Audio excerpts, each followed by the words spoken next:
Senyum dulu. Enggak kan tak masukin YouTube biar gak hilang. Cuma dimasukin di grup katanya. YouTube YouTube. dan gak hilang.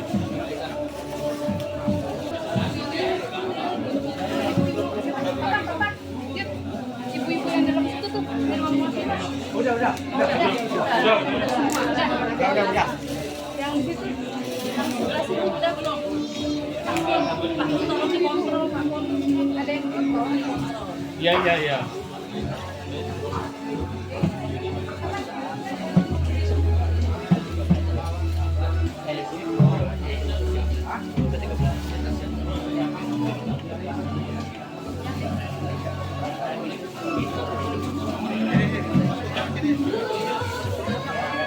Ya Rabbi salli ala Muhammad, Ya Rabbi salli alaihi wasallam. Ya Rabbi warzuqna syahada, Ya Rabbi hifdna bis-sa'adat.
النبي صلى الله عليه وسلم يا أيها الذين آمنوا صلوا عليه وسلموا تسليما اللهم صل وسلم وبارك عليه وعلى الجنة ونعيمها سعد لمن يسر صلاته وتسليم اللهم صل وسلم وبارك عليه وعلى آله اللهم صل وسلم وبارك عليه صلوا عليه صلوا على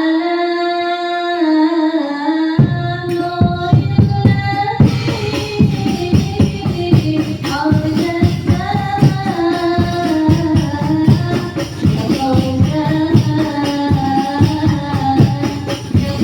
يا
وسلم صلى الله على محمد صلى الله عليه وسلم Pak Sani putar, Pak Sani putar.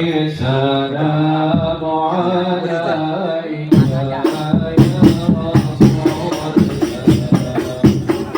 Ibu dulu, Ibu dulu.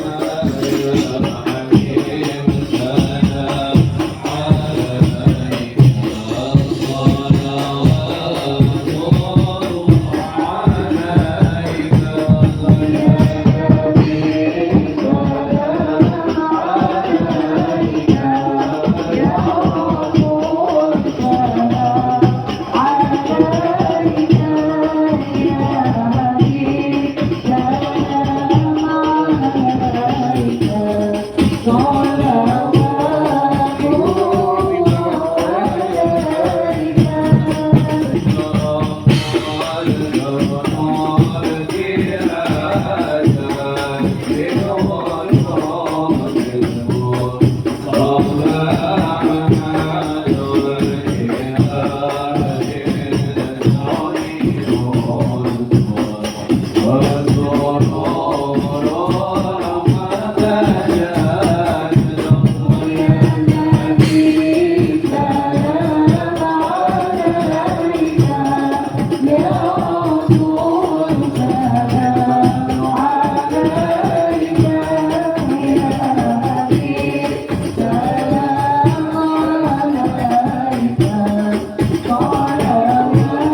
وبارك عليه وعلى آله إليك على الفاتحة. أعوذ بالله من الشيطان الرجيم. بسم الله الرحمن الرحيم. الحمد لله رب العالمين الرحمن الرحيم مالك يوم الدين. إياك نعبد وإياك نستعين اهدنا الصراط المستقيم صراط الذين أنعمت عليهم غير المغضوب عليهم ولا الضالين آمين. اللهم صل على سيدنا Bapak Ustadz Muhammad Satullah SPD, kepadanya kami persilakan.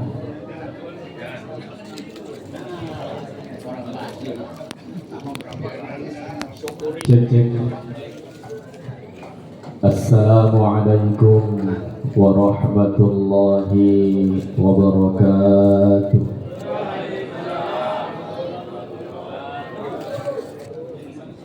Alhamdulillahi rabbil alamin wal 'aqibatu lil muttaqin wa la 'udwana illa 'alal zalimin. أشهد أن لا إله إلا الله وحده لا شريك له وأشهد أن سيدنا ونبينا محمدا عبده ورسوله لا نبي ولا رسول بعده. اللهم صل وسلم على سيدنا محمد وعلى آله وصحبه ومن تبع سنته وجماعته في يومنا هذا إلى يوم النهضة. أما بعد رب اشرح لي صدري ويسر لي أمري واحلل عقدة من لساني يفقه قولي. أما بعد إلهي أنت مقصودي ورضاك مطلوبي أعطني محبتك ومعرفتك. Yang saya hormati para sepuh bini sepuh tokoh masyarakat, wabil khusus tuan rumah Bapak Hanif Hamidi, semoga beliau senantiasa sehat walafiat dan semoga hajat yang terdekat Allah kabulkan, Allah berikan kemudahan dan kelancaran. Amin ya rabbal alamin. Yang saya hormati Bapak RW beserta seluruh jajaran, Bapak Gatot, para ketua RT, ketua DKN Musola Baitur Rahman, tim hadrah, bapak-bapak, ibu-ibu yang selalu semangat mengiringi kebersamaan kita di dalam kegiatan-kegiatan walimah. Mudah-mudahan kita semuanya yang hadir senantiasa dilimpahkan rahmat dan barakah dari Allah Subhanahu wa ta'ala. Amin ya rabbal amin ya rabbal. Bapak dan Ibu sekalian, tidak panjang, singkat saja, kurang lebih 15 menit. Mari sama-sama kita niatkan untuk mengaji. Kata Rasulullah sallallahu alaihi wasallam, "Man intaqala liyata'allama 'ilman ghufira lahu qabla an yakhwa." Kata Kanjeng Nabi Muhammad, siapa orang yang berangkat dari rumah menuju ke tempat, menuju ke majelis ta'lim, liyata'allama 'ilman, untuk belajar ilmu, atau kita biasa sebut dengan untuk ngaji, maka dosa-dosanya diampuni oleh Allah Subhanahu wa ta'ala sebelum kakinya melangkah dari rumah. Alhamdulillah. Maka malam ini dalam majlis zikir yang mulia ini kita juga niatkan untuk mengaji, agar kita semuanya yang hadir ini mendapatkan ampunan dari Allah Subhanahu wa ta'ala. Terlebih pada bulan Dzulhijjah, bulan yang diagungkan, bulan yang dimuliakan oleh Allah Subhanahu wa ta'ala. Hadirin para bapak, para ibu, jamaah sekalian yang dimuliakan Allah Subhanahu wa ta'ala. Hadirnya kita malam hari ini dalam rangka memenuhi undangan dari Shahibul Hajat yang insya Allah akan menikahkan putrinya yang bernama Husni Fauziah beserta kekasihnya Mas Rizky Gama Pradata. Semoga Allah jadikan keluarganya keluarga yang sakinah mawaddah warahmah. Allah berikan putra putri yang soleh dan solehah. Allah mudahkan rezekinya, Allah berkahkan rezekinya, Allah berikan keberkahan dalam hidupnya, baik dalam keadaan lapang maupun dalam keadaan sempit. Amin ya rabbal. Hadirin Bapak dan Ibu jamaah sekalian yang dimulakan Allah Subhanahu wa taala, dalam pergoyang gampang terombang-ambing karena harus ditambahkan dengan modal ilmu dan sabar. Tambah modal apa? Ilmu dan sabar. Orang mau menikah kadang lupa untuk belajar bagaimana menjadi seorang istri, bagaimana menjadi seorang suami yang soleh, bagaimana pada akhirnya nanti dia menjadi ibu yang bisa mendidik putra-putrinya, bagaimana ia nanti belajar ilmu menjadi seorang bapak, seorang ayah yang soleh yang bisa menjadi teladan untuk putra-putrinya. Ini jarang. Kalau bahasa kerennya belajar ilmu parenting, ilmu tentang keluarga. Makanya banyak yang kemudian tidak siap ketika sudah menikah, belum siap mengelola keluarga, belum nanti kalau anaknya sudah lahir makin tidak siap. Makanya kita harus belajar ilmunya, bagaimana menjadi seorang bapak, menjadi seorang ayah, menjadi seorang istri, dan menjadi seorang suami sesuai dengan tuntunan agama kita, agama Islam.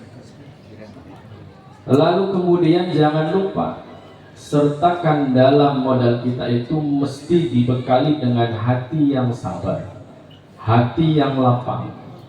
Karena setiap keluarga pasti punya persoalan masing-masing.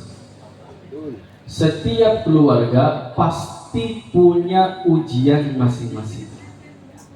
Kalau pengantin baru, kata para ulama, enaknya itu paling banter 1 minggu. Sehari itu jadi raja dan ratu. Berikutnya nikmatin amplop kondangan, kemana-mana enak, masih ada modal, betul? 1 minggu. Ntar kalau udah 1 minggu sudah mulai mikir lagi, mesti kerja, mesti nyari duit, mesti nyari nafkah. Makanya kemudian kalau tidak diiringi dengan sabar, nantinya pada tahun pertama sampai dengan tahun kelima, di mana ini adalah tahun yang krusial dalam rumah tangga, banyak sekali cobaan, banyak sekali ujian, banyak sekali tantangan agar tetap utuh. Bagaimana caranya?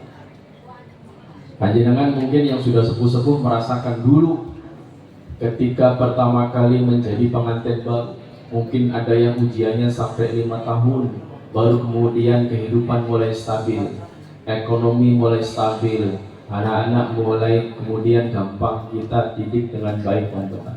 Ada yang mungkin ujiannya sampai 10 tahun. Karena sekali lagi berumah tangga itu bukan tidak ada masalah, pasti ada masalah. Sekalipun terkadang mata kita melihat orang lain kehidupannya lebih nikmat daripada kita. Itulah yang disebut dengan kaidah sawang sinawang dalam bahasa Jawanya. Kita melihat tetangga kita, ya Rob, enak sekali hidupnya, punya ini, punya itu, padahal belum tentu. Karena dia yang kita anggap nikmat enak juga ngelihat kita begitu enak, begitu nyaman kehidupannya. Namanya sawang sinawang. Maka sebelum nanti ada ijab qabul, luruskan niat dari calon pengantin, niat untuk mengikuti sunnah Nabi Muhammad Sallallahu Alaihi Wasallam agar lurus, dapat pahala. Karena setiap detiknya dalam rumah tangga akan bernilai ibadah. Kemudian jangan lupa, ini yang orang-orang jarang tahu. Pada saat pembacaan khutbah nikah dibacakan sebelum ada ijab qabul, pengantinnya, orang tuanya khusyuk berdoa, karena itu adalah tempat di mana doa-doa dijawab oleh Allah Subhanahu wa taala. Jarang yang tahu ini. Jadi nanti pas penghulunya baca khutbah nikah, keluarga besarnya, calon pengantin perempuan dan laki-laki, bapak ibunya, om-omnya, tante-tantenya, bude-bude, semuanya berdoa yang khusyuk, minta keberkahan, minta kemudahan, minta dijadikan keluarganya sakinah mawaddah warahmah. Jangan sibuk megang handphone untuk siap-siap videoin. Itu mah urusan orang bagian apa namanya itu? Dokumentasi. Ini jarang yang tahu. Berdoa, minta sama Allah, karena itu adalah di antara waktu tempat mustajab dijabahnya doa-doa kita. Kemudian kita mesti belajar pada keluarga Nabi Ibrahim alaihissalam, mumpung momennya momen Dzulhijjah. Maka dalam ilmu parenting kita mesti belajar kepada Nabi Ibrahim alaihissalam bagaimana beliau mengelola sebuah keluarga. Keluarga yang pada akhirnya berhasil sukses diridhoi oleh Allah Subhanahu wa taala. Kita tahu semua kisah-kisahnya, bahwa dulu Ibrahim diperintahkan oleh Allah untuk membawa istrinya Siti Hajar bersama putranya ke padang tandus, ke lembah tandus namanya Bakkah, yang sekarang kita kenal dengan Makkah. Tidak ada kehidupan selain kehidupan Siti Hajar dan Ismail.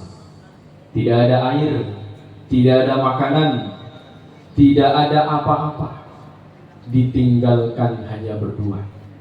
Secara teori mereka bisa jadi tidak selamat secara teori. Tapi apa yang dilakukan oleh Ibrahim? Mendidik istri dan anaknya, menanamkan tentang tauhid. Kata Ibrahim, ada Allah. Ada Allah. Jadi dalam keluarga kita, pastikan kita meyakinkan keluarga kita bahwa kehidupan kita itu selalu ada Allah Subhanahu wa taala. Terlebih kita mesti didik putra-putri kita agar mereka hatinya terpaut dengan Allah Subhanahu wa taala. Karena ketika hati sudah terpaut dengan Allah, maka ujian sebesar apapun, seberat apapun akan terasa ringan. Makanya dalam ayat dikatakan falamma balagha ma'ahu as-sa'ya qala ya bunayya inni ara fil manami anni al-bahuk fanzur madza tara. Di dalam ayat ini kita perlu belajar kepada Ibrahim alaihissalam. Ibrahim sebagai seorang nabi menyampaikan kepada putranya dengan bahasa yang santun, penuh kasih sayang. Dalam Al-Quran disebutkan ya bunayya. Ya bunayya itu kalimat tasghir, menandakan sapaan yang penuh dengan kelembutan dan kasih sayang. Kalau bahasa sininya de, do, na gitu ya. Kalau Ibrahim panggilnya ya bunayya, wahai anakku sayang. Aku bermimpi bahwasanya aku menyembelihmu. Lalu ada kalimat yang istimewa. Kata Ibrahim, fanzur madza tara. Bagaimana pendapatmu? Apa yang kita petik dari ayat ini? Bahwa Ibrahim sebagai seorang nabi, mimpinya adalah wahyu. Bisa saja dia langsung mengeksekusi Ismail tanpa kompromi, tanpa harus nanya dulu. Tapi hebatnya Ibrahim, dia memilih jalan untuk berdialog dengan putranya. Kenapa? Karena ingin mengajarkan anaknya agar anaknya itu bisa memahami tentang bagaimana perintah Allah itu dilakukan. Apa kata Ibrahim? Nanya kepada anaknya, bagaimana pendapatmu nak? Lalu apa kaitannya dengan kita? Maka dalam ilmu parenting, terlebih kepada anak laki-laki kita, anak laki-laki ketika dia sudah mulai falamma balagha ma'ahu sa'ya, ketika mereka sudah mulai diajak untuk bekerja sama, ketika mereka sudah mulai bisa diajak untuk berdiskusi, kira-kira usia 7 tahun, 8 tahun, perbanyak untuk diskusi dengan anak-anak kita, nanya dengan anak-anak kita, minta pendapatnya. Ini yang jarang kita lakukan, karena seringnya kita hanya menyuruh saja, nyuruh ini, nyuruh itu, ngomong ini, ngomong itu, malah kadang-kadang kita banyak bentak sehingga anak tidak taat. Gara-gara kita sering bentak. Ibrahim manggil dengan kalimat ya bunayya, wahai anakku sayang, dengan penuh kelembutan, dengan penuh kelembutan. Maka kita perlu belajar bahwa mendidik anak itu butuh kesabaran, butuh berdiskusi dengan kata-kata yang lemah lembut. Kenapa kita sudah mulai bergeser kepada pendidikan yang serba keras? Karena hari ini dunia maya, sosial media sudah menyerang anak-anak kita dengan tontonan-tontonan yang menyebabkan cara berpikirnya brutal. Maka kita sebagai orang tua harus bisa menjadi contoh, mengajarkan kepada putra-putri kita bagaimana menjadi seorang ayah yang baik, menjadi teladan. Kalau anak-anak kita pengen rajin sholat jamaah, maka sholatlah berjamaah di masjid. Kalau anak-anak kita pengen bisa baca Quran, maka sering-seringlah baca Quran di rumah, meskipun baca dengan terbata-bata. Tapi tampilkan kesolehan kita sebagai orang tua agar dilihat oleh anak-anak kita, karena anak kita akan meniru dari apa yang dia lihat. Kalau anak-anak kita pengen jujur, maka jangan sering kita berbohong di hadapan anak-anak kita. Seringkali kita banyak bohongnya, tapi pengen anak-anak jujur. Seringkali kita banyak males sholat jamaahnya, tapi pengen anak-anak rajin ke musola. Seringkali kita pengen anaknya bisa ngaji, pinter ngaji, seneng ngaji, tapi kita sebagai orang tua tidak mencontohkan sebagai ayah atau ibu yang seneng ngaji. Ini penyakitnya di sini. Maka dalam mendidik anak-anak kita, sekali lagi tampilkan sebagai qudwah hasanah, uswah hasanah untuk keluarga kita. Jadi modal rumah tangga bagaimana agar anak-anaknya soleh dan solehah adalah dengan menampilkan kesolehan orang tuanya. Penting. Ini menjadi modal besar. Jangan pernah berharap mendapatkan putra-putri yang soleh, yang solehah, kalau kita tidak pernah menampilkan wajah-wajah yang soleh dan solehah.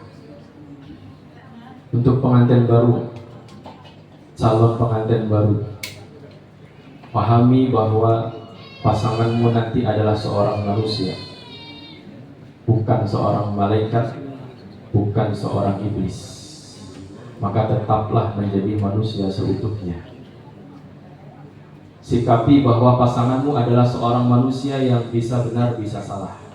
Jangan sekali-kali memandang pasanganmu sebagai malaikat, sebagai iblis, karena malaikat tidak pernah salah, iblis selalu salah.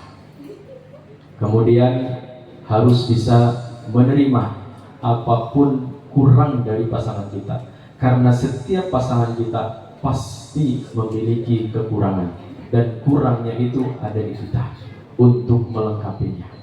Nah, ini saja, semoga yang sedikit ini bisa memberikan ibrah kepada kita semua, bagaimana kita membangun rumah tangga agar rumah tangga kita sakinah, mawaddah, warahmah. agar putra-putri kita juga dijadikan sebagai putra-putri yang soleh dan soleh. Kalau panjenengan sepertinya agak merasa putus asa, jangan sampai putus asa. Mungkin ada yang menganggap begini, Ustaz, saya ini sudah sepuh, anak saya sudah gede-gede, saya terlambat untuk mendidik anak-anak saya. Apakah masih bermanfaat kalau saya ini rajin ke musola? Apakah masih bermanfaat kalau saya ini rajin ngaji? Apakah masih bermanfaat kalau saya ini senang baca Quran? Masih. Kalau anak kita persis belum ada yang jadi, belum ada yang bisa niru aktivitas kita, maka kita masih punya harapan di cucu dan anak keturunan kita yang lainnya. Orang yang menanam kesolehan mulai dari dirinya sendiri, pasti Allah akan berikan keturunan yang soleh dan soleh pada akhirnya nanti. Entah itu cucunya, entah itu cicitnya, yang penting panjenengan istiqomah, sholat jamaah, ngaji, senang ibadah kepada Allah Subhanahu wa Ta'ala. Itu saja, mudah-mudahan manfaat. Wa'afu minkum. Assalamualaikum warahmatullahi wabarakatuh.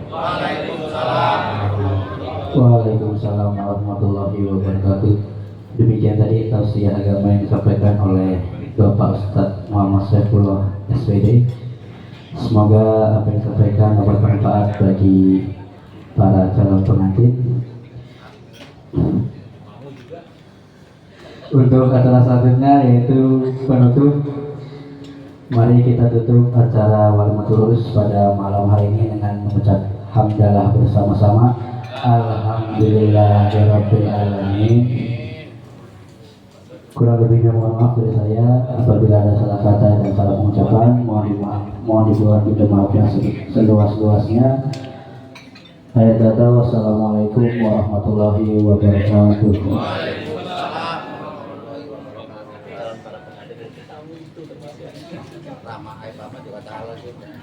Bang Soler lah.